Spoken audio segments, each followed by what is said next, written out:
Amen. J'avais oublié de dire ça. Bon, maintenant nous allons lire l'écriture. Nous lisons dans Genèse 18, 1 à 3 et de 9 à 15. Et puis nous lirons aussi des Luc 17, 22 à 30. Donc quand je relis Genèse 1, 18 à 3 pour vous asseoir, comme ça je lis les restes de la parole pendant que vous êtes assis. L'Éternel lui apparut parmi les chefs de Mamré, comme il était assis à l'entrée de sa tente pendant la chaleur du jour. Il leva les yeux et regarda, et voici, 3 hommes étaient debout auprès de lui. Debout près de lui. Quand il les vit, il courut au-devant d'eux, depuis l'entrée de sa tente, et se postèrent en terre. Et il dit, Seigneur, si j'ai trouvé grâce à tes yeux, n'efface point, je t'ai pris loin de ton serviteur. Vous pouvez vous asseoir pendant que je continue la lecture. Genèse 18, 9 à 15. Alors, il lui dit, où est Sarah, ta femme? Il répondit, elle est là, dans la tente. L'un d'entre eux dit, je reviendrai vers toi à cette même époque, et voici Sarah, ta femme, aura un fils. Sarah écouta à l'entrée de la tente qui était derrière lui. Abraham et Sarah étaient vieux avant son âge, et Sarah ne pouvait plus espérer avoir des enfants. Elle rit en elle-même en disant, maintenant que je suis vieille, aurai-je encore le désir? Mon Seigneur aussi est vieux. L'Éternel dit à Abraham, pourquoi donc Sarah a-t-elle ri en disant, est-ce que vraiment j'aurai un enfant, moi qui suis vieille? Y a-t-il rien qui soit étonnant de la part de l'Éternel? Autant fixé, je reviendrai vers toi à cette même époque et Sarah aura un fils. Sarah mentit en disant, je n'ai pas ri, car elle a eu peur. Et dans Luc 17, 22 à 30, il dit, et il dit aux disciples, des jours viendront où vous désirerez voir les jours du Fils de l'homme et vous ne les verrez point. On vous dira, il est ici, il est là, n'y allez pas, ne courez pas après, car comme l'éclair resplendit et brille d'une extrémité du ciel à l'autre, ainsi sera le Fils de l'homme en son jour. Mais il faut auparavant qu'il souffre beaucoup et qu'il soit rejeté par cette génération. Ce qui arriva au temps de Noé arrivera de même au jour du Fils de l'homme. Les hommes mangeaient, buvaient, se mariaient et mariaient leurs enfants jusqu'au jour où Noé entra dans l'arche. Les délices vinrent et les fit tous périr.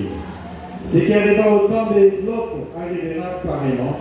Les hommes mangeaient, buvaient, achetaient, vendaient, plantaient, bâtissaient, mais le jour où Lot sortit de Sodome, une pluie de feu et de soufre tomba du ciel et les fit tous périr. Il en sera de même les jours où le Fils de l'homme paraîtra. Que Dieu ajoute la bénédiction à la lecture de sa parole. Alors, aujourd'hui, je vais tenter de résumer l'enseignement sur le Fils de l'homme.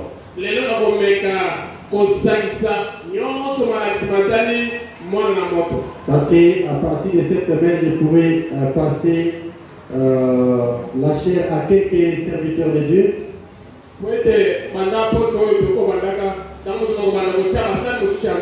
Alors je voudrais résumer cet enseignement avant que vous ayez des autres prédications.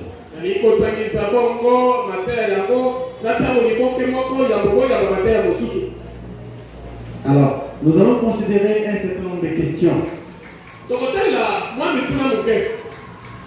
D'abord, en regardant Genèse 18, il y a des aspects très importants qu'il faut relever. C'est la scène qui nous est présentée dans Genèse 18. Nous voyons, la première chose, c'est Dieu qui est incarné dans un homme.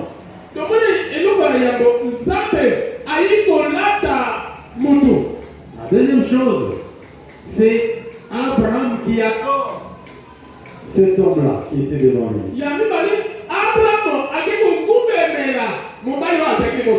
La troisième chose, C'est la manifestation du Fils, plutôt du signe du Messie. La quatrième chose, c'est la promesse du Fils qui devait venir. Et il y a aussi après ça l'impact de cette visitation-là sur Abraham et sur Sarah.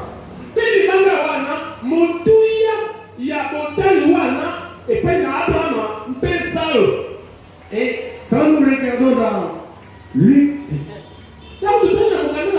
le Seigneur nous ramène, nous fait des promesses en nous ramenant au jour de Noé, au jour de Lot. Or, on ne peut pas parler des jours de Lot sans considérer Abraham qui était là. Le monde sera dans la condition secondaire. Mais il y a un groupe qui recevra la visitation de l'ange. Parce qu'il y avait trois groupes à l'époque. Il y avait les sodomites, les incrédules, qui sont typifiés par le monde aujourd'hui. Et il y avait Lot et son groupe, qui est représenté par l'église froide et formaliste aujourd'hui. Des soi-disant croyants. Mais il y avait un groupe spécial. C'est le groupe d'Abraham. Et Abraham et son groupe. Ceux-là ont reçu une visitation spéciale. Elohim lui-même est venu chez Abraham, accompagné de deux anges. Et rappelez-vous qu'Elohim n'est jamais parti à Sodome. Donc lui était venu spécialement pour le groupe d'Abraham. Alors nous voulons, en résumant cet enseignement, que nous puissions comprendre dans quel genre de type de corps Dieu était venu se manifester devant Abraham.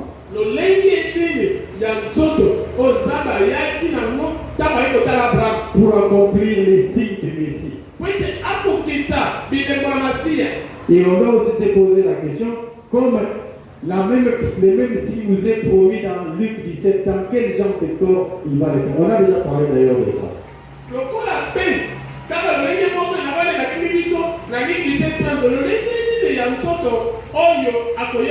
Et là, on avait répondu dans la prédication.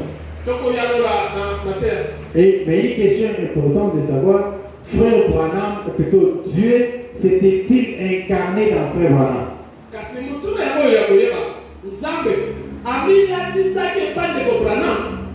L'autre question, peut-on adorer Frère Branham?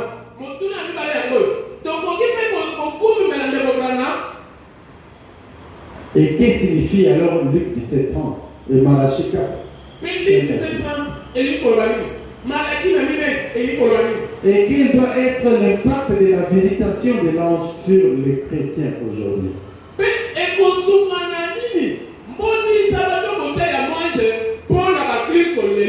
Alors on avait expliqué au sujet des jours du Fils de l'homme, ce que ça voulait dire, c'est une période de temps.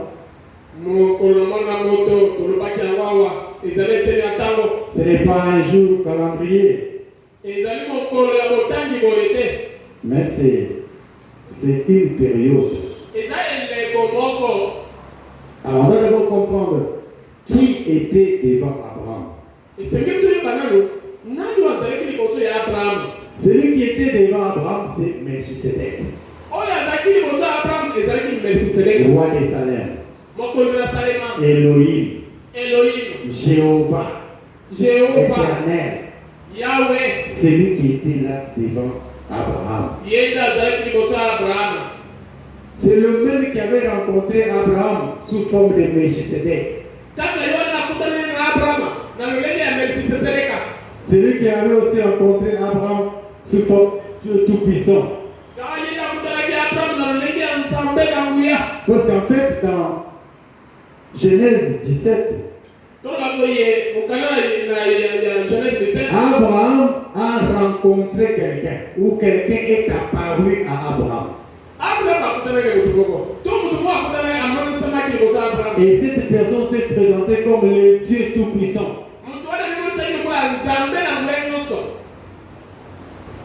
Et le Dieu tout-puissant, vous savez, Dieu est esprit. Et beaucoup de gens s'attachent, ça se limite seulement à dire que Dieu est esprit.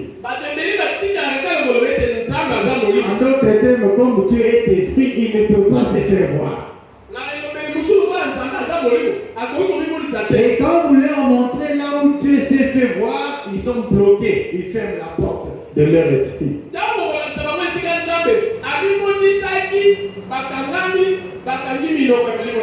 Dieu est apparu à Abraham sous forme d'un homme. Melchisedec. Genèse 14. Il est apparu, non? On l'a appelé au roi des Salem. C'était la toute première fois que la Bible parle de Salem. Et ce Melchisedec-là était le roi de Salem. On va voir tout à l'heure qui il est. Mais dans Genèse 17, Dieu est apparu à Abraham. Et il a dit à Abraham, je suis le Dieu Tout-Puissant.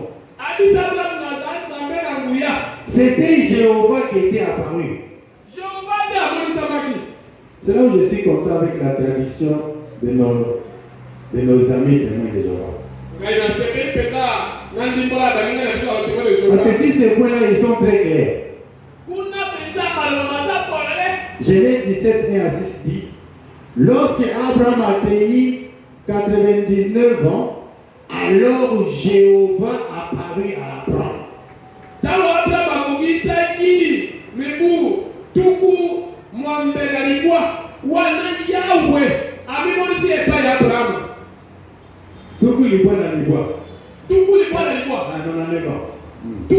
Alors Jéhovah apparut. Yahweh et lui dit, je suis le Dieu Tout-Puissant. C'est ici que Dieu a accompli l'alliance avec Abraham et il changea son nom. Parce qu'au chapitre 18, il est question d'Abraham et non pas d'Abraham.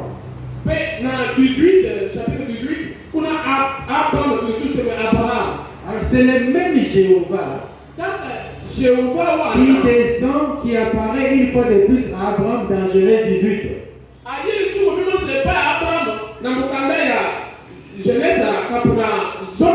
Et là, la tradition du monde nouveau, de témoin de Jéhovah, dit ceci. Par la suite, Jéhovah lui apparut parmi les grands arbres démembrés.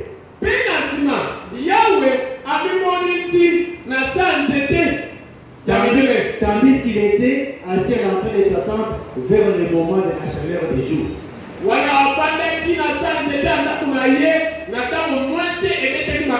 Quand il leva les yeux, alors il regardait et voici que 3 hommes se tenaient à quelque distance de lui.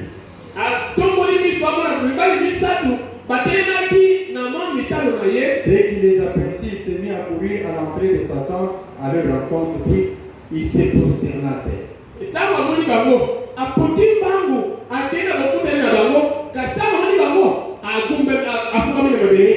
dit, Jéhovah, si donc j'ai trouvé faveur à tes yeux, s'il te plaît, ne passe pas près de ton serviteur sans s'arrêter.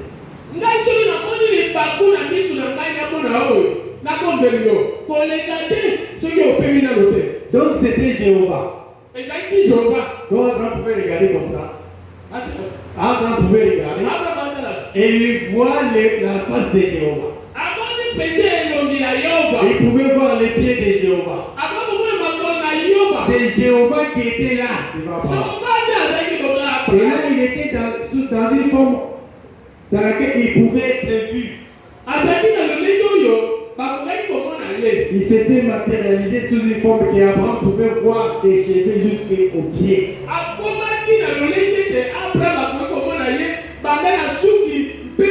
C'est la différence avec Moïse. Dieu n'est jamais apparu à Moïse sous la forme d'un homme. Sous la forme de la chair, je veux dire. Dieu était devant Moïse sous la forme de la colonne de feu. La théophanie de Dieu ne s'était pas matérialisée sous forme d'un homme devant Moïse. C'est pourquoi, dans Exode 32, lorsque Moïse a demandé à Dieu, je veux voir ta gloire, Dieu a dit à Moïse que tu ne peux pas voir ma face. Parce que si personne ne peut voir ma face et vivre sous cette forme-là, Dieu n'est pas matérialisé sous forme d'un homme. La théophanie n'a pas pris une forme de la chair. Personne ne peut voir la face de Dieu et vivre. C'est pourquoi Dieu ne se montrera pas à Moïse de face. Il laisse à Moïse voir son dos seulement.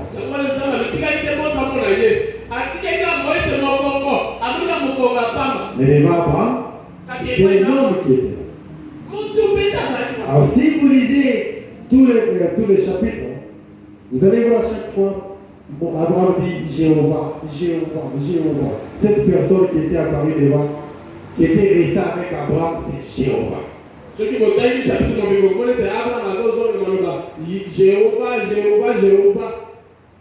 Alors, Melchisedec, comme vous avez expliqué, c'est la théophanie de Dieu. Et Dieu s'était matérialisé, manifesté, apparu à Abraham. Et qui était ce Melchisedec? La Bible nous dit, nous donne la réponse dans l'hébreu. C'est Paul qui nous parle. Qui nous explique que c'est Melchisedec là. Celui qui est le roi de Salem par la signification de son nom. Le roi de paix. Il est le sacrificateur, le souverain sacrificateur de Dieu, selon l'ordre de Melchisedec.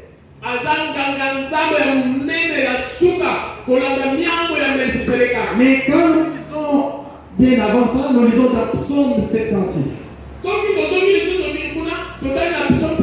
Nous pouvons lire quelque chose qui va nous permettre de connaître qui est ce Melchisedec-là. Cet homme qui est apparu devant Abraham d'une manière spéciale, avec du vin et du pain. Donc il était venu faire un travail de sacerdote, comme un sacrificateur. Il est venu servir de la Sainte Seine à Abraham. Dans Psaume 76, verset 1 à 2, voici ce que la Bible dit. Dieu est connu en Juda. Et Dieu c'est Jéhovah, l'Éternel. Il est connu en Juda. Son nom est grand en Israël. Écoutez, sa tente est à Salem. Et sa demeure à Sion.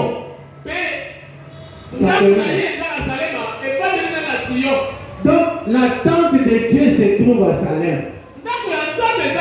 Donc c'est comme le palais de Dieu se trouve à Salem. Palais, des palais. Or, Melchisedec est le roi de Salem. Alors si Melchisedec est roi de Salem, Et que Dieu a sa tente à Salem. Alors qui est ce Melchisedec? Alléluia. Ce Melchisedec, c'est Jéhovah Dieu. Il a installé sa tente à Salem. Il habite à Salem. Un roi ne peut établir son trône que dans son royaume. Sa tente est à Salem. Sa demeure à Sion. Et Melchisedec, roi de Salem, c'est Dieu lui-même. Rencontrer Abraham quand il venait de la défaite des rois. Et il a servi la Sainte Seine à Abraham. Et il a béni Abraham. Et Abraham lui a donné le 10e de tout ce qu'il avait. C'est Melchisedec. C'est le roi de Salem. C'est lui que nous voyons devant Abraham dans Genèse 18. C'est le même. Alléluia. Oh, merci Seigneur Jésus. Alors, le prophète dit, Dieu était-il un homme? Certainement. Parce que l'image de Dieu, c'est à cette image que Dieu a créé l'homme.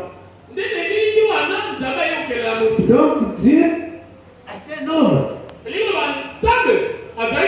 Parce qu'il a dit, faisons l'homme à notre image. Là, c'est Genèse 1, 26. Quelqu'un serait tenté à croire qu'il y avait sur la scène 2 ou 3 personnes. Et que Dieu disait à ces hommes-là, nous allons créer l'homme à notre image. Et c'est de là que certaines personnes disent qu'il y a deux dieux, c'est vraiment des personnes que je ne sais pas. Et dans la divinité, il y a 2 entités. Ils disent qu'il y a Dieu le Père et le Fils. Et ceux-là ne croient pas au Saint-Esprit. Parce qu'ici, ils se disent, Dieu disait à Jésus, créons l'homme à notre image. Mais il faut avancer, il faut lire, il faut avancer. Il ne faut pas s'arrêter à Genèse 26. Continuez jusqu'à Genèse 27. Parce que là, la Bible dit, Dieu créa l'homme à son image. La Bible n'a pas dit, Dieu créa l'homme à leur image.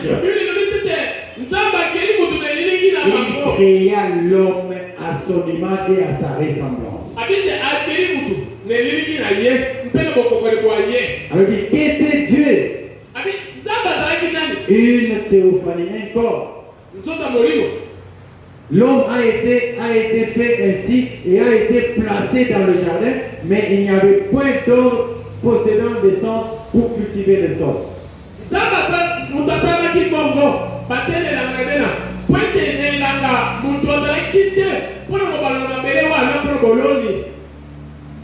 Il créa l'homme de la poussière de la terre, mais dans l'ordre de la vie animale, et cet homme a cultivé le sol. Dans l'ordre de la vie animale. Et cet homme a cultivé le sol. Puis l'homme est tombé dans la transgression, certainement. Et Dieu, la théophanie, est descendu, a été fait chair et a habité parmi nous pour racheter l'homme.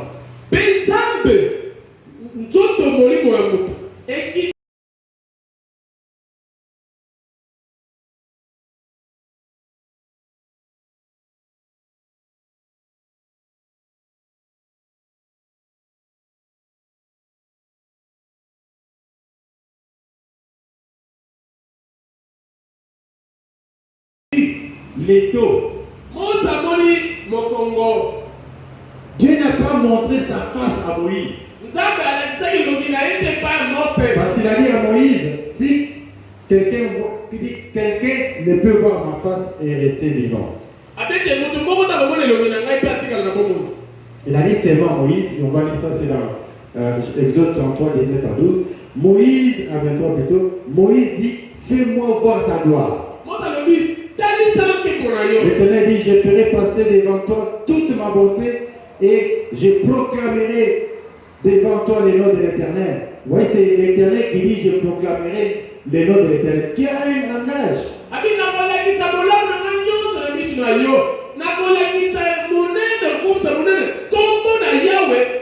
Donc il va proclamer le nom de l'Éternel devant Moïse. L'Éternel qui proclame le nom de l'Éternel. Et quelqu'un peut avoir la confusion là-bas.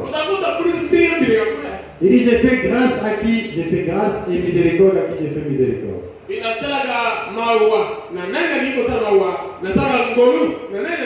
L'Éternel dit, tu ne pourras pas voir ma face, car l'homme ne peut me voir et vivre. Vous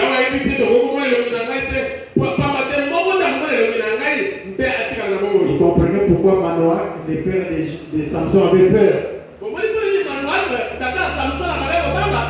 Parce qu'il a vu l'ange de l'Éternel, il a dit à sa femme, on va mourir parce que nous avons vu Dieu. C'était à cause de ce que Dieu avait dit à Moïse ici. L'Éternel dit, voici un lieu près de toi, tu te tiendras sur les rochers. Quand ma gloire passera, je te mettrai dans un creux du rocher.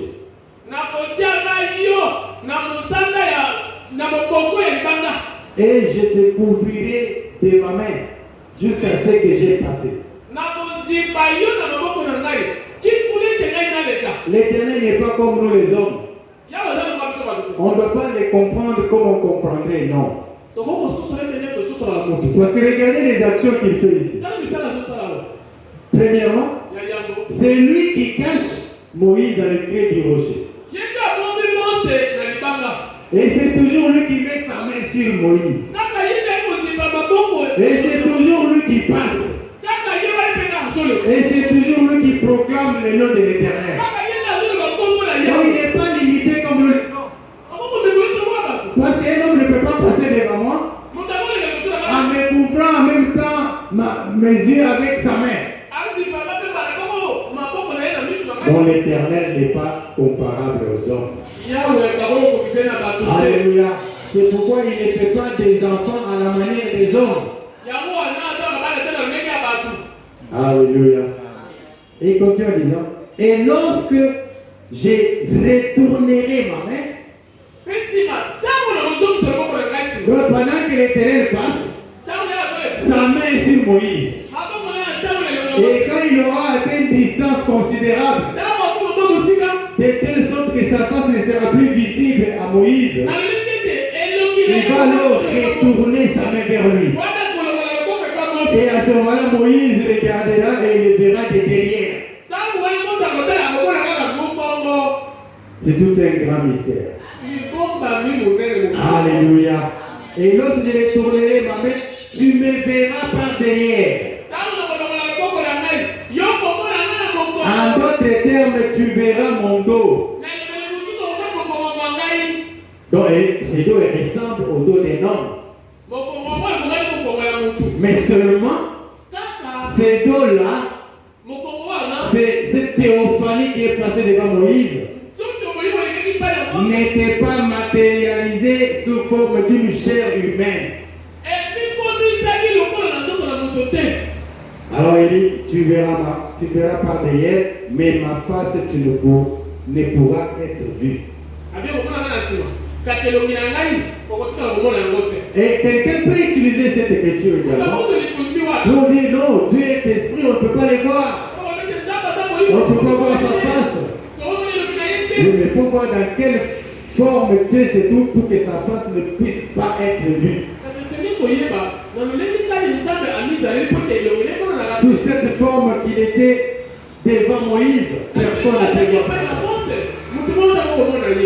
Mais quand il était devant Abraham,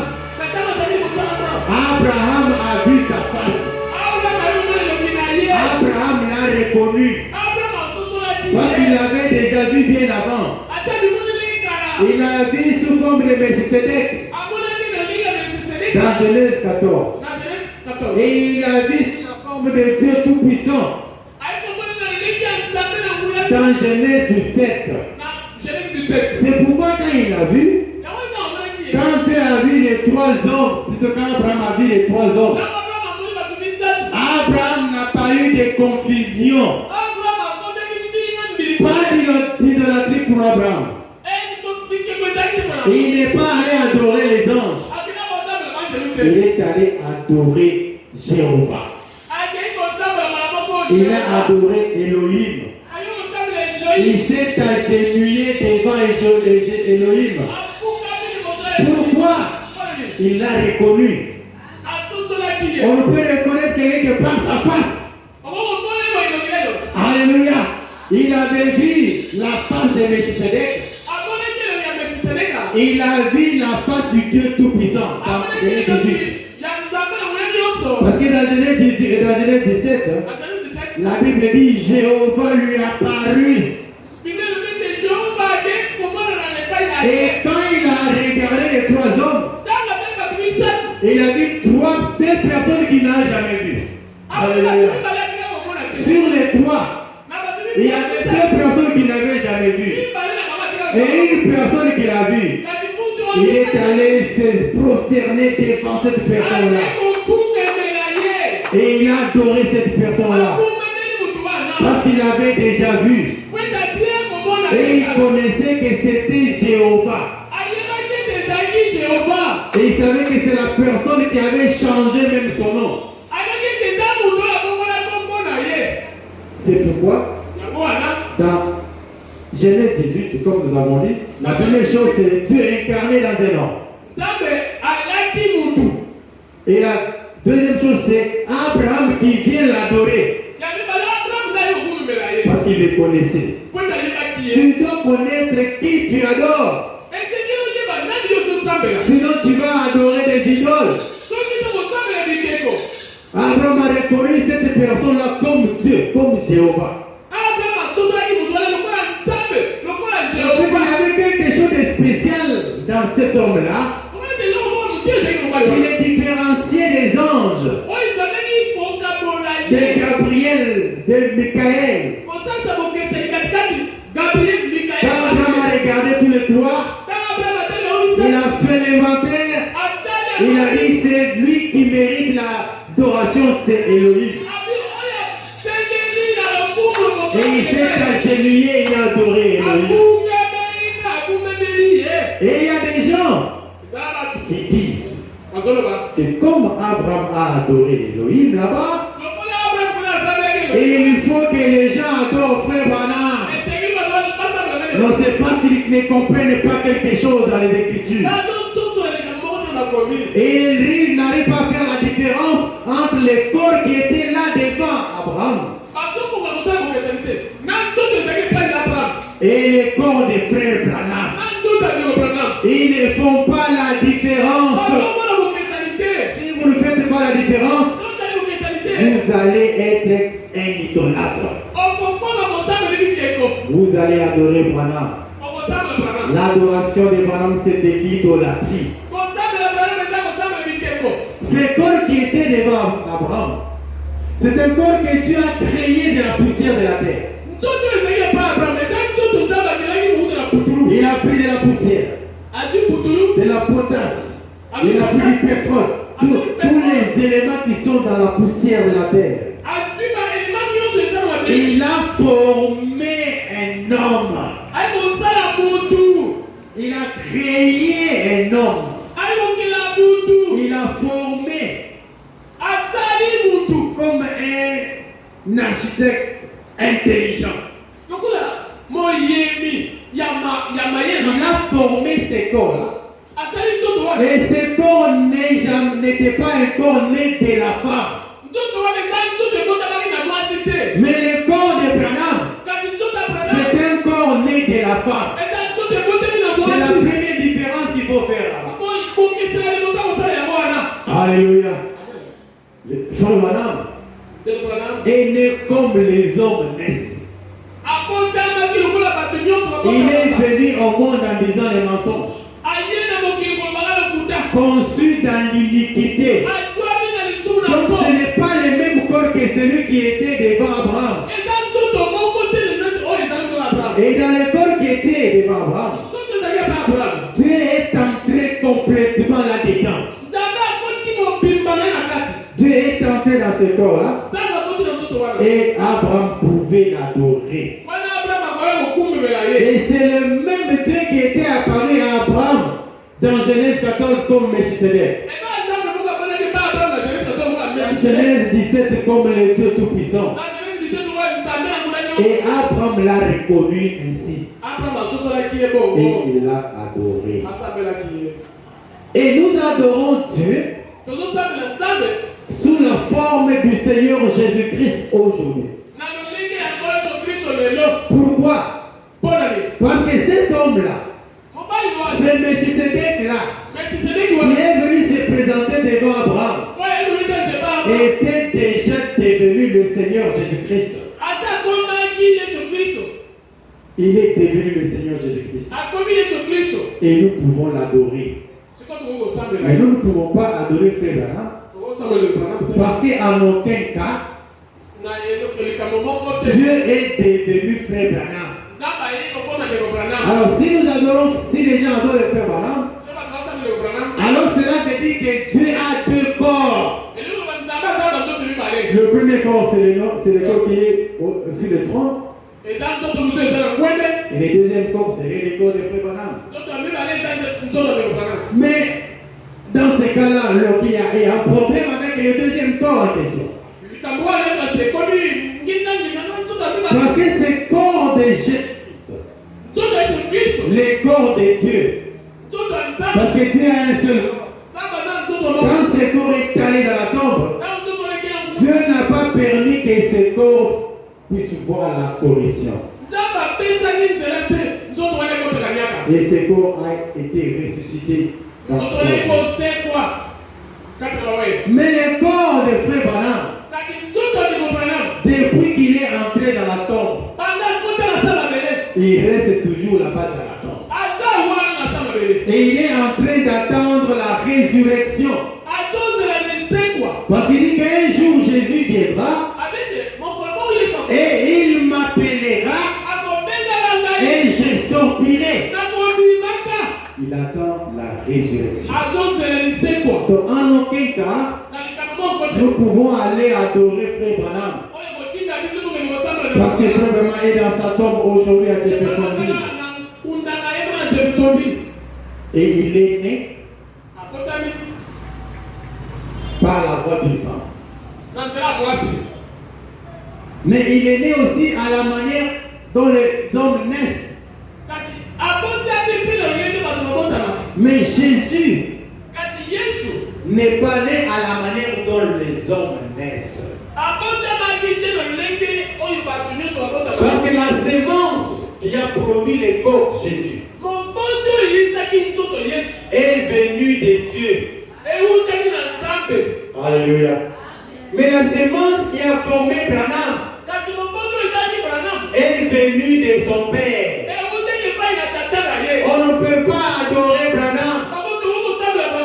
Les gens qui adorent ne comprennent pas la différence entre les corps qui étaient devant Abraham, l'école qui a marché à Jérusalem et l'école qui a marché à Kentucky. Il ne faut pas la différence. C'est ce qui fait la confusion. Alléluia. Alors, ce Melchisedec-là, ce Melchisedec est devenu Jésus. Et il est le roi de Salem. Et je vous ai montré aujourd'hui qui établit la tente à Salem.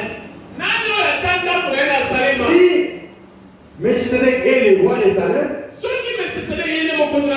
c'est que Salem c'était un royaume. Alléluia. Salem c'était un royaume.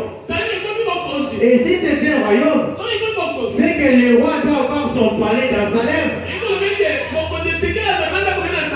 Oh, Oh, c'est vraiment merveilleux. Il doit avoir son palais à Salem. Il doit avoir sa tente à Salem. Et dans Psaume 79, 76 ou 76, comme vous voulez, Psaume 76, la Bible dit, il dit que Dieu est bien connu à Juda. Il n'y a pas de doute là-dessus. Dieu est connu.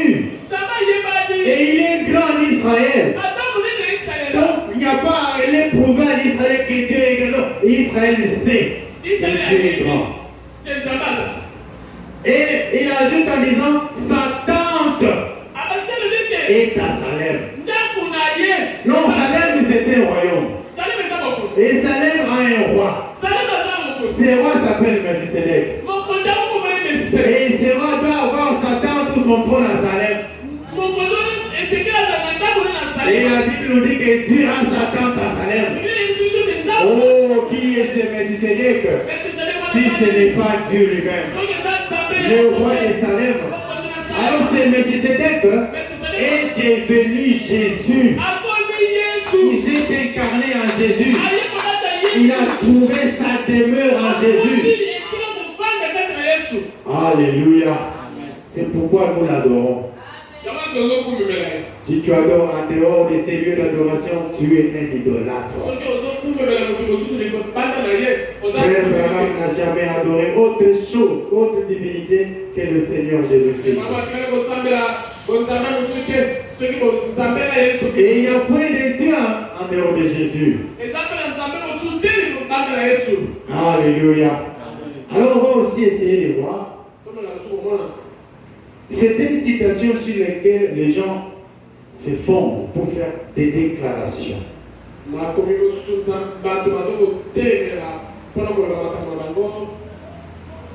Et sur laquelle les gens se fondent pour faire certaines déclarations. Parce qu'il y a des gens qui soutiennent, que Jésus s'est incarné dans ce monde. Ça veut dire quoi? Comme cet homme de Genève s'était incarné, comme Jéhovah s'était incarné dans cet homme de Genève 18, donc Dieu s'est aussi incarné dans le monde pour manifester Luc 17:30. Alors sur quoi est-ce qu'il se base? Il se base d'abord sur la situation dans la nourriture spirituelle au temps convenable.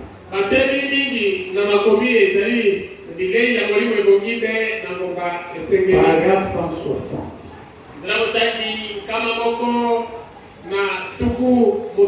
Je vais dire ça. Le bouquin dit ceci.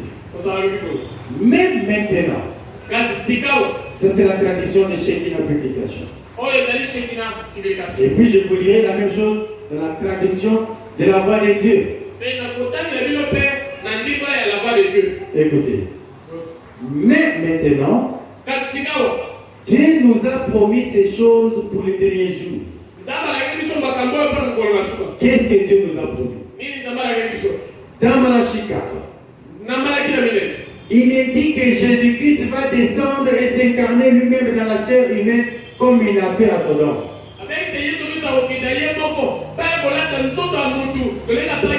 Donc sur base de cette phrase-là, beaucoup de gens prêchent aujourd'hui que Dieu s'est incarné dans Frère Branham. Donnez-moi le temps de continuer. Il dit c'est vrai. Et il a dit que le monde allait être dans une condition sodomite. Et il est dit, comme il en était, alors le Fils de l'homme sera révélé en ce jour-là. Voyez-vous, cet homme est descendu là sous la forme d'un homme. C'était Elohim chez Abraham, avant que les fils promis ne viennent.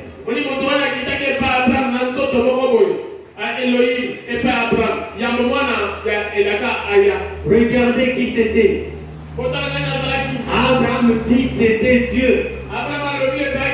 Et la Bible dit qu'il y a eu 3 hommes qui s'est rendirent chez lui. Avec de la poussière sur leurs vêtements, ils étaient en voyage et ils s'assirent et mangèrent comme des hommes.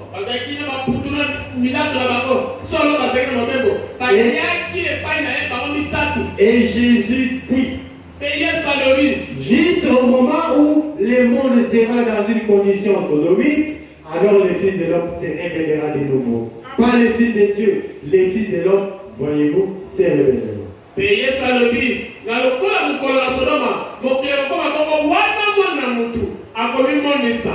Donc voilà une citation que des fois utilisent pour prêcher et Dieu s'est incarné dans Frère Branham. C'est ça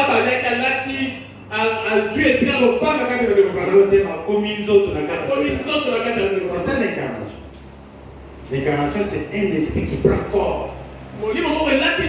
Donc un être spirituel qui prend corps de chair. Il s'appelle la chair de l'homme, la chair d'un animal. C'est ça l'incarnation. Alors les gens prêchent aujourd'hui que Dieu s'est incarné dans Frère Branham pour accomplir Luc 17:30 en se basant sur cette écriture-là. Ça c'est la traduction de Shekinah Publication. Mais je vais vous lire la traduction de la voix de Dieu. Même prédication, même citation.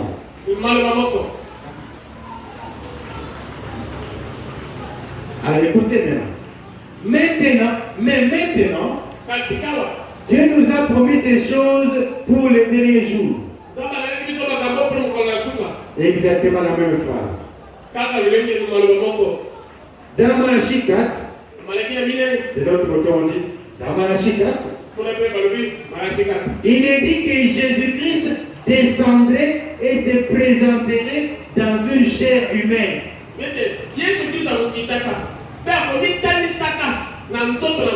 Comme il l'a fait dans Sodome. Mais la tradition de Shekinah Publication dit, il est dit que Jésus-Christ va descendre et s'incarner lui-même dans un homme. Vous voyez la différence dans l'interprétation. Ici on parle la voix de Dieu. Utilise les verbes. Je ne sais pas si j'ai la partie anglaise. Moi je n'ai pas l'anglais. Mais en anglais on parle de personnifier. Impersonate. C'est personnifié.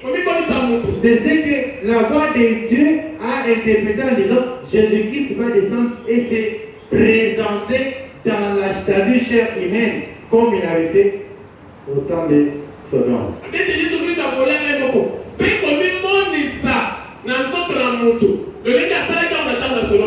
Et il dit, et il reste des choses, c'est la même chose, c'est vrai, et il a dit que les mots, c'est la même chose que chez la publication aussi.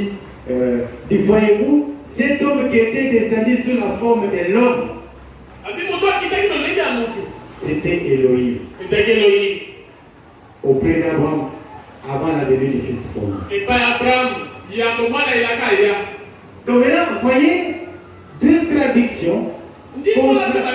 Une traduction qui dit que Jésus s'est incarné. Et une autre qui dit Jésus se présente dans la forme.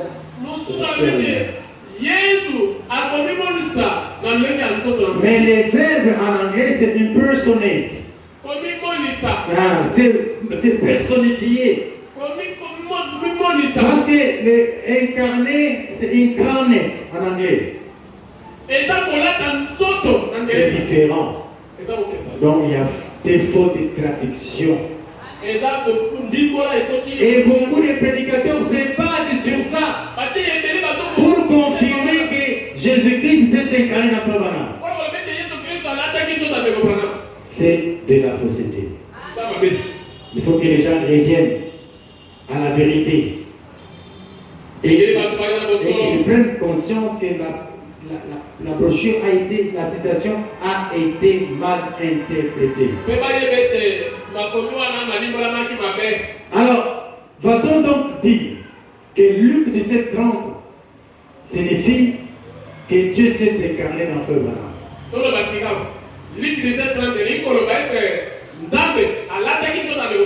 Une question aussi délicate que celle-là exige une réponse qui vient de Frère Branham lui-même. D'abord, dans ce que nous avons lu dans la notice spirituelle, il y a déjà la réponse. Mais nous allons ajouter une autre réponse. Dans un paradoxe, prêché le 18 avril 1964, au paragraphe 68. Un paradoxe. Ça doit être paragraphe 68. Ça, c'est la tradition de Shekina que je vois.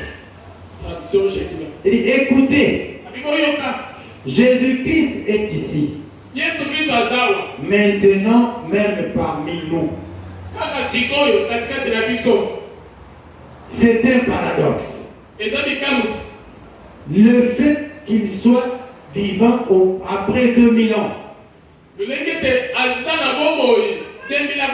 Qui pourrait expliquer cela? Que lui, l'esprit invisible, puisse venir parmi nous, prendre un individu, s'identifier parfaitement, s'incarner dans un individu comme vous et moi, en tant que croyants et pour un don.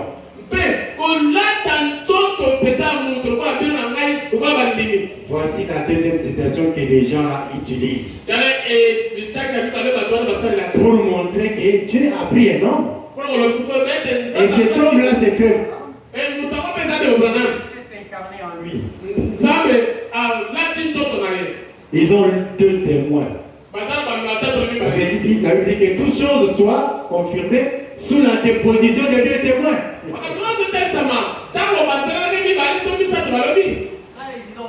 C'est deux endroits, deux citations. Alors, je vais vous lire l'original. Là où le prophète a parlé lui-même. En fait, nous devons comprendre la manière dont les choses partent pour qu'on puisse avoir une brochure comme celle-ci. La première chose, le prophète a prêché et il a été enregistré sur bande.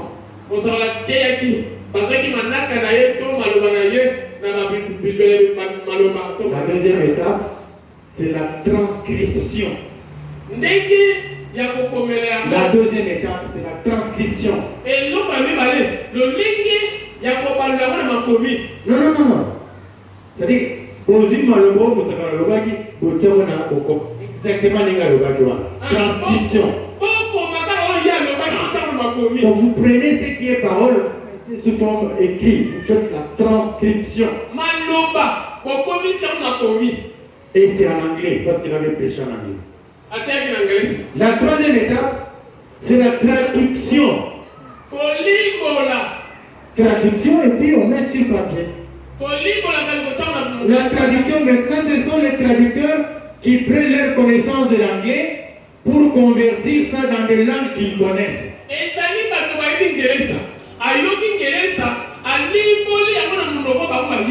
En français par exemple, en Kinyarwanda, en Zulu, en chinois, en russe, et ainsi de suite. Mais rentrons-nous maintenant à ce que Dieu avait dit dans la bouche de son serviteur, les prophètes. Il dit ceci, même citation, un paradoxe. Paragraphe 178. Listen, écoutez. Right now, in our midst, Jesus is here. Maintenant même, Jésus est au milieu de nous. That's a paradox. How that he is alive after 2000 years. C'est un paradoxe qu'il soit vivant aujourd'hui 2000 ans après.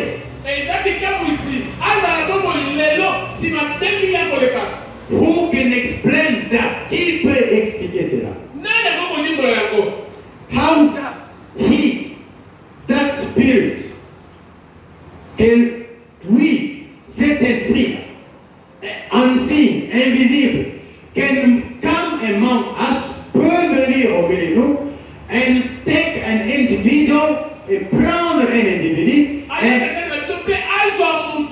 and identify himself exactly. Et s'identifier lui-même exactement.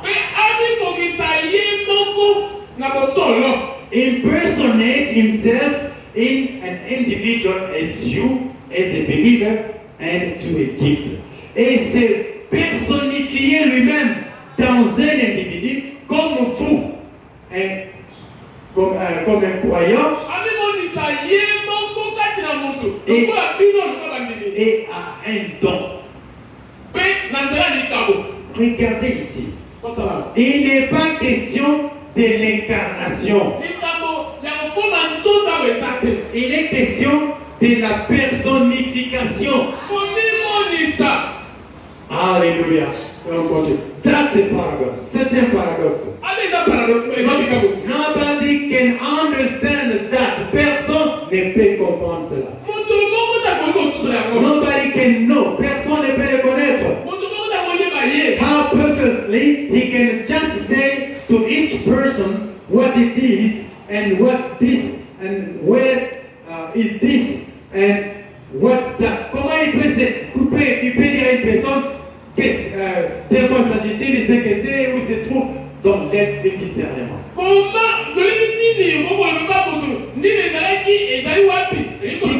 He is God, parce qu'il est Dieu. He can't mistake. Il ne peut pas commettre d'erreur. That's a paradox. C'est un paradoxe. De voir Dieu lui-même descendre aujourd'hui et se personnifier à travers un homme et manifester le signe du Messie sans aucune erreur. C'est un paradoxe. Et personne ne peut comprendre cela.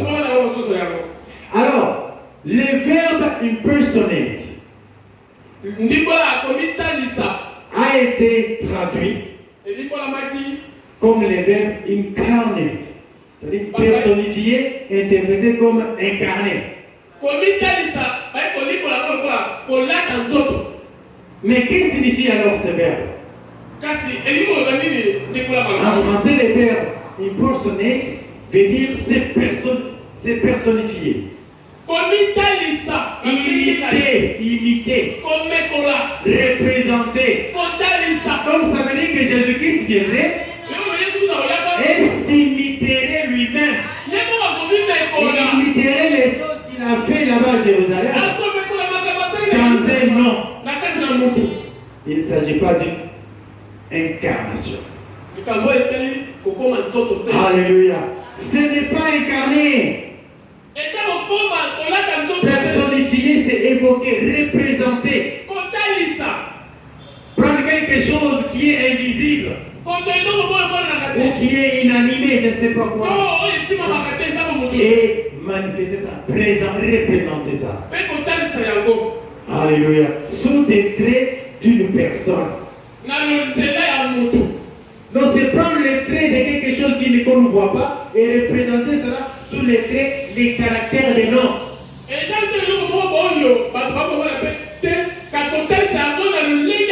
Donc dans les termes du message, personnifié, c'est en fait la représentation de Dieu sous les traits d'une personne, les caractéristiques d'une personne. Et le mot trait veut dire la manière d'exprimer quelque chose. Donc Dieu vient exprimer les signes du Messie.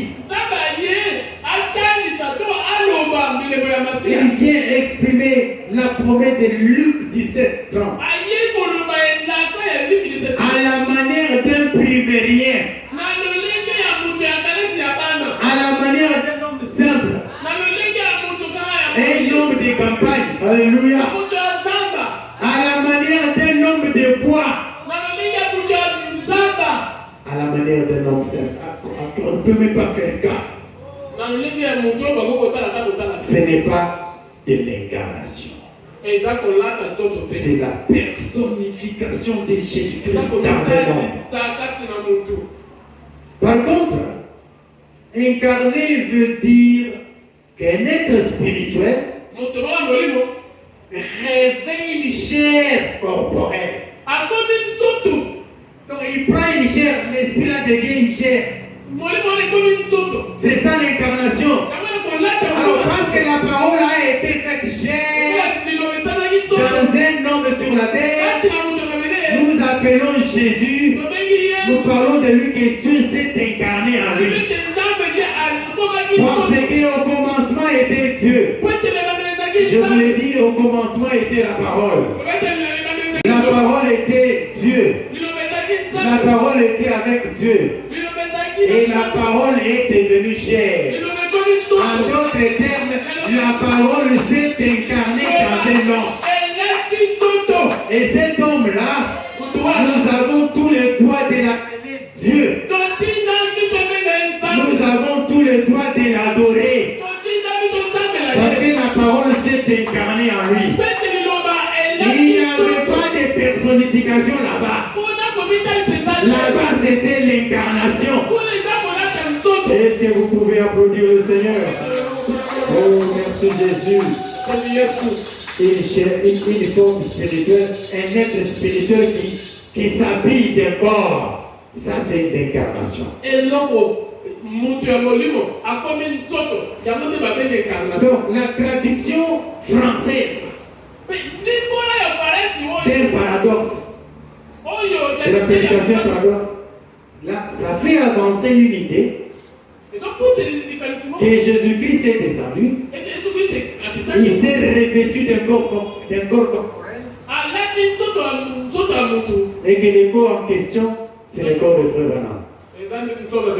Non, ce n'est pas correct. Ce n'est pas l'incarnation. C'est la représentation. Les frères pouvaient dire de temps en temps, je suis ici pour les représenter. Alléluia. Il y a des choses que Branham disait que vous êtes les gens de son époque qui ne comprenaient pas. Il dit, je suis ici pour les représenter.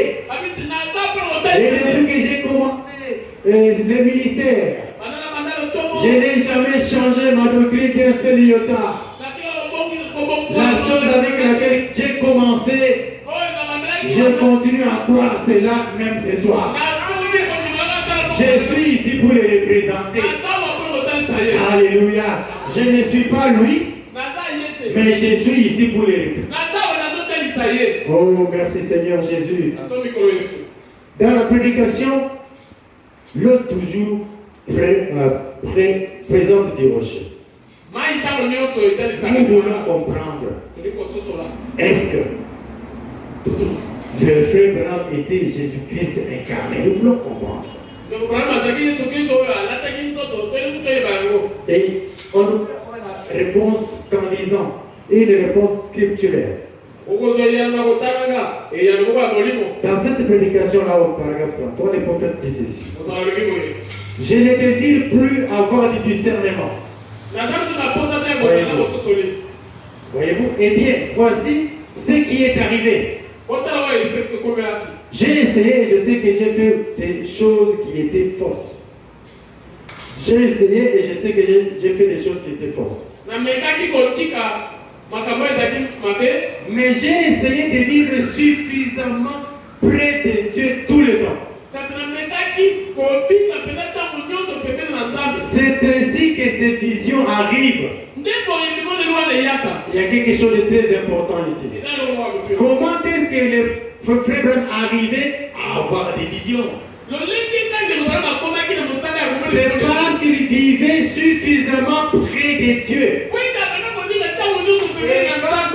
Vivre suffisamment près de Dieu, alors les visions viendront. C'est ainsi que ces visions arrivent. Et comment elles se manifestent? Et même parfois les gens perdais des choses. Et il me téléphonait, me demandant de prier le Seigneur et de lui demander où ça s'est trouvé. Comme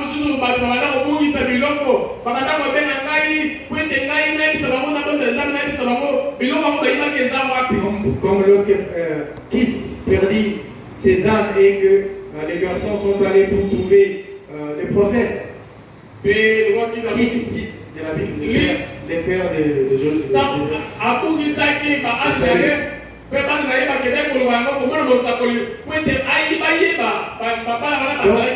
Les pères de Saül avaient envoyé Saül pour aller demander à Samuel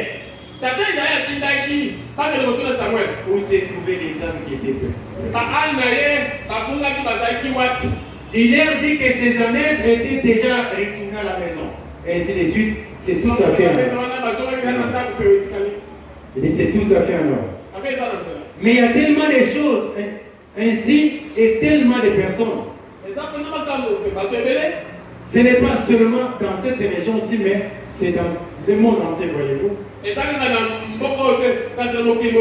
Ainsi, ça me déchire et cela me garde tout le temps sous tension jusqu'à ce que cela arrive à un point où il n'a pas fini.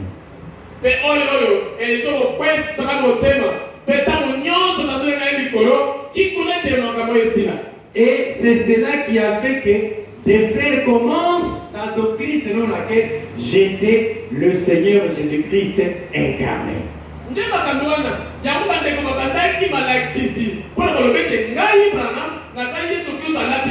Les gens pouvaient appeler frère Branham de toutes les parties du monde. Et lui, il dit, frère Branham, j'ai perdu la clé de ma voiture. J'ai perdu mon argent. Prie Dieu pour qu'il me dise où ça se trouve. Et les visions venaient. Et Dieu parlait après Branham sur les places où pouvaient se trouver ces choses-là. Alors cela a commencé à créer une doctrine. Une doctrine dans le cœur des hommes. Et qu'est-ce qu'était cette doctrine? Le frère Branham était Jésus-Christ incarné. C'est là où la doctrine là a commencé. Et le prophète ne voulait plus faire de discernement. Et nous savons que cela mettrait le ministre en miettes. Et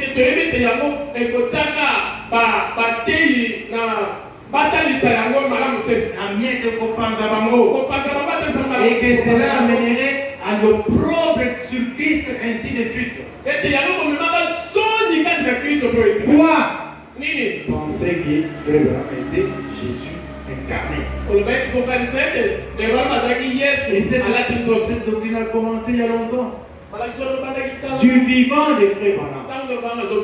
Et les esprits ne meurent pas rapidement. On continue. Ainsi, c'est la raison pour laquelle j'ai dû les secouer très fort pour arrêter cela immédiatement. Pour leur faire savoir que cela ne venait pas de Dieu, que c'était du diable, voyez-vous.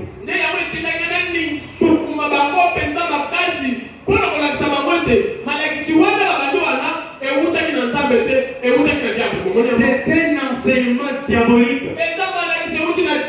Alors je me pose des questions. Comment quelqu'un peut prendre une brochure à traduire alors que Branham me dit que la doctrine de l'intégration de l'incarnation est du diable?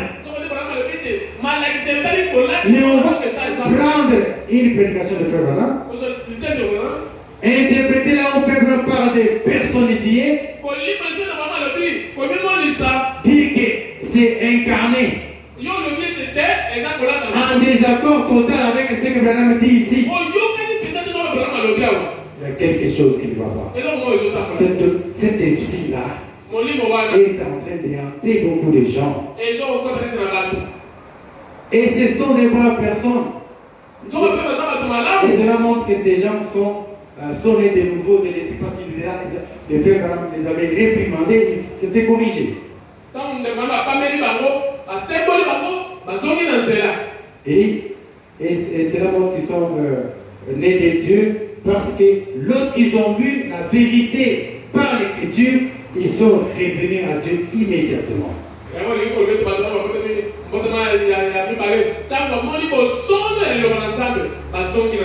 Frère Mamler a montré la vérité, il leur a fait voir qu'il n'était pas Jésus-Christ incarné par les Écritures.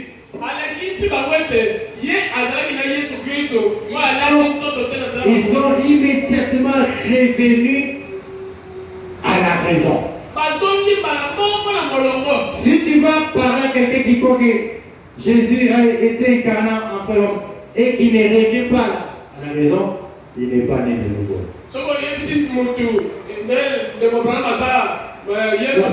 Ceux qui ont dit que de Cobrana Dieu sera s'incarner qui n'a de Cobrana muté. Ceux qui ont limité, c'est qu'à Botami. Parce que ceux-ci, quand Frère leur a montré la vérité des Écritures, ils sont revenus à la raison immédiatement. Voyez-vous, ainsi cela montre que c'était Satan qui essayait de faire quelque chose avec les gens. Donc Satan continue à essayer de faire quelque chose avec les gens aujourd'hui. Parce qu'il y a des gens qui continuent à prêcher cela. Donc Frère Branham a dû réprimander les gens qui croyaient comme ça. Tout bon auxiliaire de Branham devra aussi réprimander cet esprit-là. Tout merveilleux auxiliaire de Frère Branham devra le faire. Et nous réprimandons cela ces jours. Et Frère Branham, on lui a même posé une question directe. On lui a posé une question directement pour qu'il ne s'échappe pas. La question de réponse numéro 4. Question-réponse numéro 4. Question 409. Question. Frère Branham. Une sœur a fait environ 1300 km pour venir au tabernacle. Et il a dit qu'elle croyait que vous êtes Jésus-Christ incarné. Veuillez en parler. Elle est très impatiente de dire un peu aux autres ce qu'elle en pense.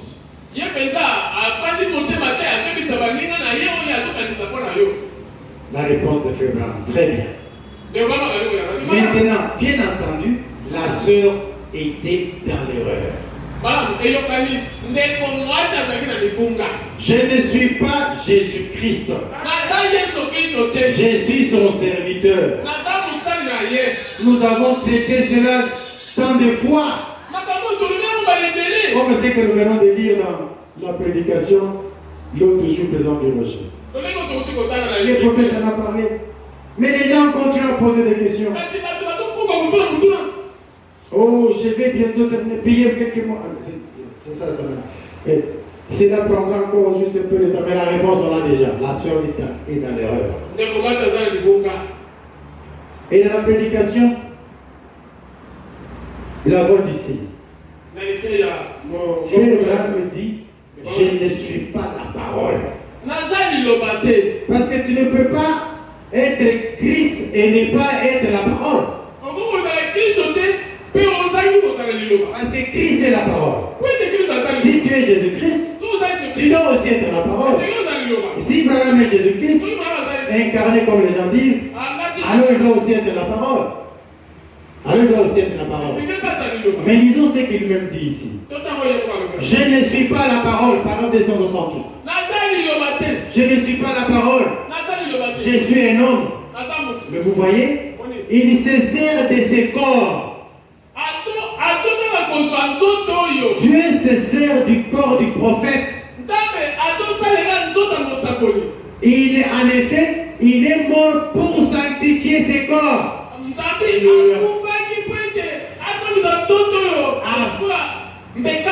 Non.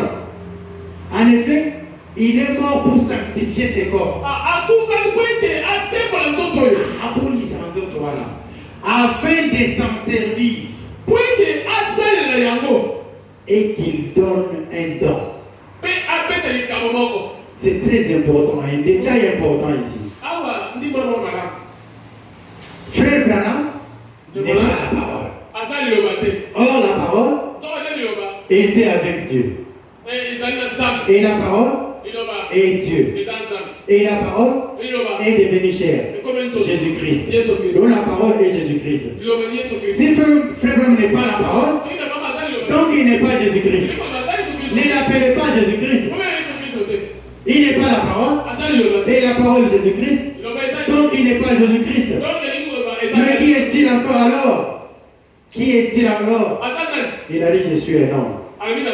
Mais Jésus se sert de ses corps. En effet, Jésus, il est mort pour sanctifier ses corps. Afin de s'en servir. Avant que Dieu se sert du corps de Frère, il faut d'abord les sanctifier.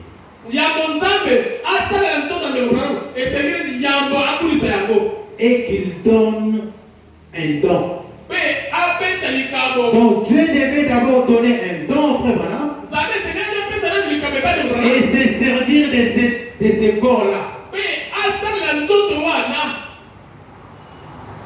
Alors si quelqu'un croit que Frère Branham est la parole, Frère Branham est Dieu, Frère Branham est Jésus-Christ, donc la parole, il doit changer la formulation des gens 1. Parce que là-bas il est dit, au commencement était la parole. La parole était avec Dieu. La parole était Dieu. Et rien n'a été fait sans elle. Et la parole a été faite chair. Donc si Frère Branham est Jésus-Christ, si Frère Branham est la parole, on peut changer cette formulation alors. Parce qu'il est plus aisé. Je peux prendre, j'enlève parole dans cette écriture et je mets Jésus-Christ, ça va marcher. Au commencement était le Christ. Le Christ était avec Dieu. Le Christ était Dieu. Rien n'a été créé sans le Christ. Et le Christ s'est fait chair et a vécu parmi les morts. Je peux dire ça. Et c'est un ordre. Je ne peux pas dire. Au commencement était Branham. Branham était avec Dieu. Branham était Dieu. Branham a été fait chair. Alléluia. Frère Branham n'est pas Jésus-Christ. Frère Branham n'est pas Dieu. Dieu a utilisé son corps pour accomplir Luc 17, 30 et Malachie 4. Alléluia. Et qu'est-ce qui fait la différence? Je vais terminer par là. Qu'est-ce qui fait la différence entre Frère Branham et Jésus-Christ? La première différence, Jésus-Christ est Dieu. Il est le créateur. Il est le commencement et la fin. Il est le plus beau d'entre les Timona. Il est la rose des Sharon. Alléluia. Il est le tout en tout. Mais Frère Branham, nous devons bien Frère Branham, c'est notre frère. C'est un nom envoyé de Dieu. Un prophète. Alléluia. Les prophètes du temps de la fin. Les prophètes de Jésus-Christ. Alléluia. Mais lisons un peu quelque chose. Dans la prédication, et ta postérité possédera la porte de son ennemi. Paragraphe 88. Vous les catholiques ici, soyez bénis. Vous avez la porte par catholique. Yo sommes les catholiques. Les prophètes bénissent les catholiques. Alléluia. Vous les catholiques ici, soyez bénis. Mais lorsque vous adorez Marie comme une déesse, qu'est-ce qu'il avait fou après tout? dire avec vous après tout. Marie n'était qu'une femme. Dieu l'a choisie. Elle était une couveuse. C'est tout. Une couveuse, c'est ce qu'est une femme. Mais elle s'est associée à la sémence de l'homme. Une femme est une couveuse et elle s'associe à la sémence de l'homme. Mais ici, il y a un auditoire mixte. Je dois cependant dire ceci de telle manière que vous compreniez de quoi je parle.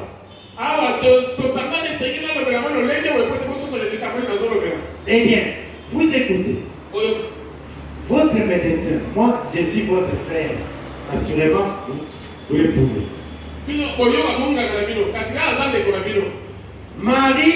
Maria n'avait pas donné une ovule dans le cas de Christ.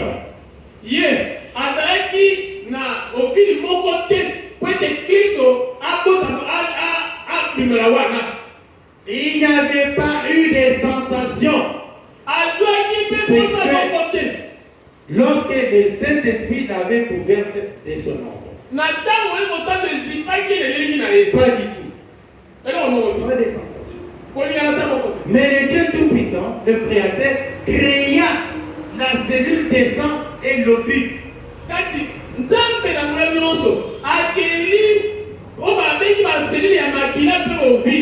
Amen. Si l'ovule était venu de Marie, alors les morts ne ressusciteraient pas. Alléluia. Si l'ovule qui avait produit Jésus était venu de Marie, les morts ne vont pas ressusciter. Gloire à prophète. C'est fraîchement venu. Alléluia. Quand Branham prêchait là, la chose qu'il vient de dire ici, venait fraîchement de descendre. Alléluia. Ça venait fraîchement de descendre. C'était une inspiration directe qui est venue du trône. Et si l'ovule qui avait produit Jésus était venu de Marie, les morts n'allaient pas ressusciter. Alléluia. Je viens de saisir cela. Oh, merci Seigneur Jésus. Il y a des choses qui arrivent quand tu as la chair. Une inspiration spéciale qui descend. C'est ce que le prophète avait senti ce jour-là. Quelque chose est descendu, il a saisi ça. Alléluia. Donc, si vous dites qu'il n'y a pas de différence dans ce que nous faisons, pourquoi alors Dieu nous a-t-il ordonné de nous abstenir du mal? Pourquoi Dieu a-t-il ressuscité le corps de Jésus s'il n'était pas ça? C'est là où je vous ai toujours dit, Jésus-Christ est né par une femme. Mais il n'est pas venu au monde de la manière que les hommes viennent au monde. L'ovule là était une création. La sémence était une création de Dieu. Ça ne venait pas des hommes. Alléluia. Donc, vous voyez, la femme n'avait rien à faire là-dedans.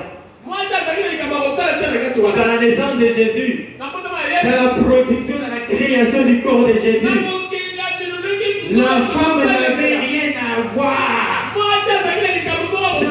Il est Dieu. C'est pourquoi il est fils de Dieu. Et l'ange avait dit à Marie, l'Esprit de Dieu t'égouffrira de son ombre. C'est pourquoi cette chose sainte qui naîtra sera appelée fils de Dieu. Alléluia.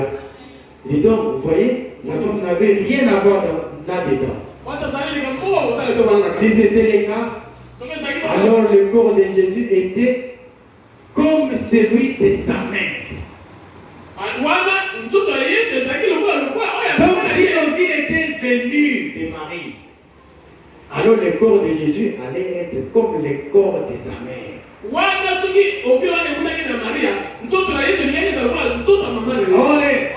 Jésus n'est pas venu de l'autre de Marie.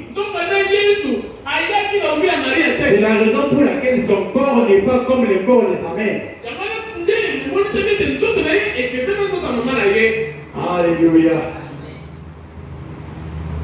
Car alors il aurait eu des rapports sexuels lorsqu'elle avait été couverte de l'ordre par l'esprit, qui l'aurait amené à briser l'ovi, et c'est faux.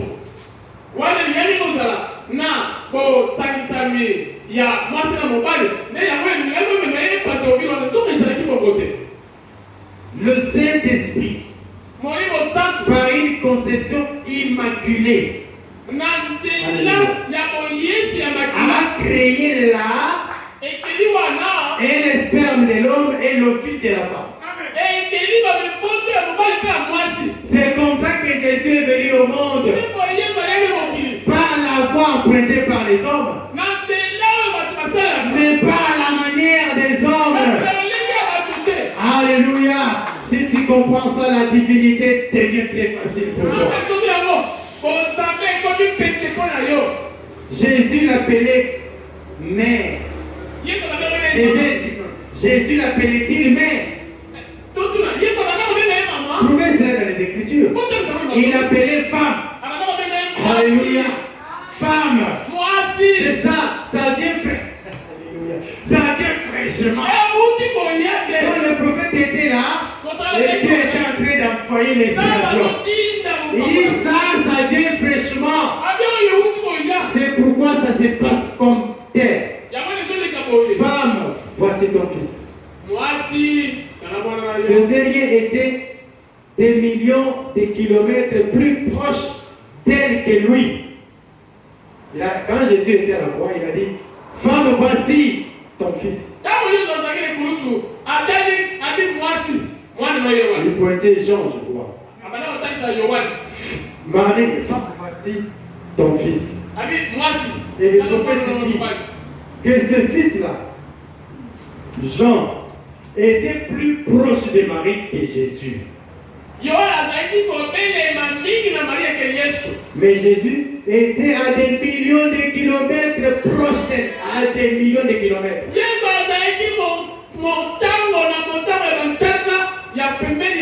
gens étaient proches. Parce que c'est l'ovule de Marie qui avait produit Jean.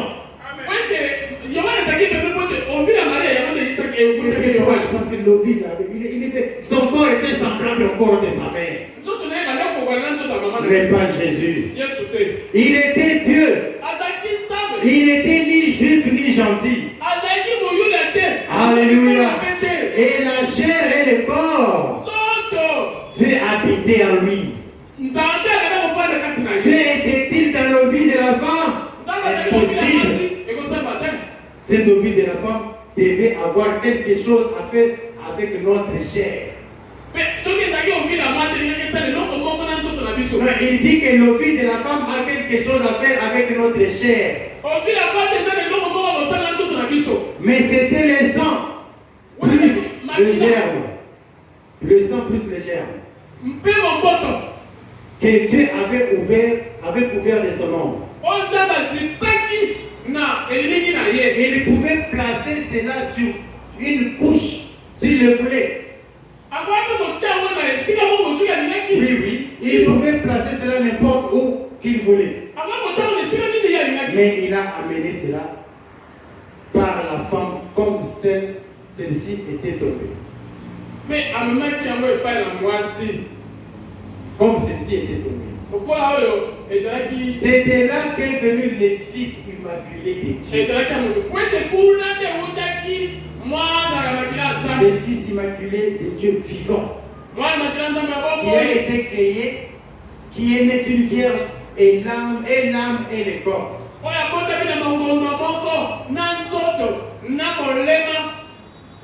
Alors, frère Branham, son corps n'a pas été formé par une ovule créée de Dieu. Il n'est pas venu comme une sémence envoyée de Dieu dans les seins de sa mère. C'est pourquoi, frère Branham, son corps est différent du corps de Jésus. Pour que Dieu puisse s'incarner dans un homme,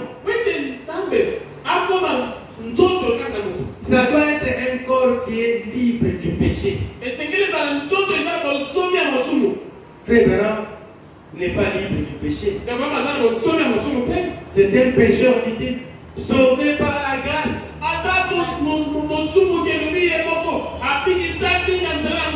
Mais le corps de Jésus, sans défaut, il n'est pas né de l'union de l'homme et de la femme. Voilà un peu quelque chose que j'allais dire pour aider chacun d'entre nous. Que nous puissions faire la différence. Que le Seigneur nous bénisse. Amen.